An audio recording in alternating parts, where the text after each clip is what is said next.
Umandar na naman ang hallucination nitong si VP Sara at sinasabi niya isang taon ng galit ang mga Pilipino sa pagkidnap daw at pagkakakulong ng kanyang ama.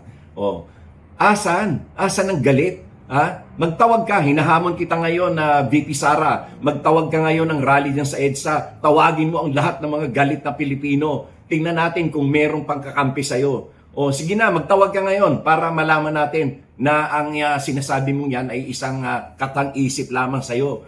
Hallucination sa'yo yan. Galit ang mga Pilipino. Ang mga Pilipino ngayon ay abala sa kanilang araw-araw na pamumuhay. Kaya hindi nila iniintindi yung pagkakulong ng tatay mo.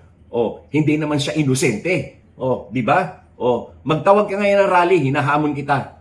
Napakalakas din ng ilusyon ni VP Sara na magdeklara agad ng planong pagtakbo ng 2028 bilang presidente habang ang lahat ay abala sa pagharap sa hamon ng buhay at sa lahat ng mga tinatahak ng mga problema sa buhay ay abala naman si Sara sa pagdeklara ng kanyang pagka-presidente sa 2028 at napakataas pa ng kanilang palagay sa kanilang sarili na number 1 daw siya, na siya ang pinakamalakas na kandidato. Ha? Asan?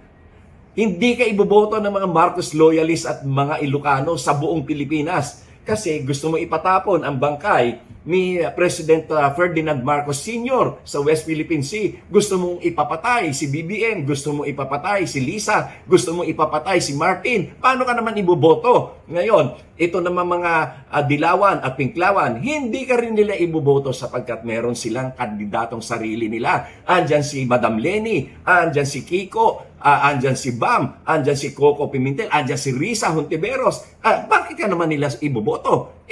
Ang Philippine politics is divided only to two major camps, Marcos and Aquino. So either dyan lang ang mananalo. Kaya lang nanalo yung tatay mo noong 2016 kasi dinala siya ng Marcos. Kaya ganon. Ngayon, saan ka pupulot ng boto? Yung namang mga leftist, ayaw na ayaw rin sa'yo dahil galit sila sa'yo. Ngayon, sino aasahan mo? Yung INC? Bakit?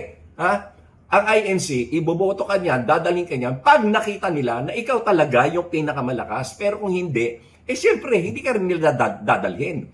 Ngayon, yung ibang mga partido, hindi ka rin nila dadalhin sapagkat mas makikianib yan o magko-coalition yan doon sa administration or doon sa opposition. Kasi, siyempre, para meron silang mga kandidato sa kanilang senatorial slate. Kaya, hindi ka pa rin nila dadalhin. Kaya, yung sinasabi ninyo na number 1 ka, pinakamalakas ka, napakalaking ilusyon at kasinungalingan yan.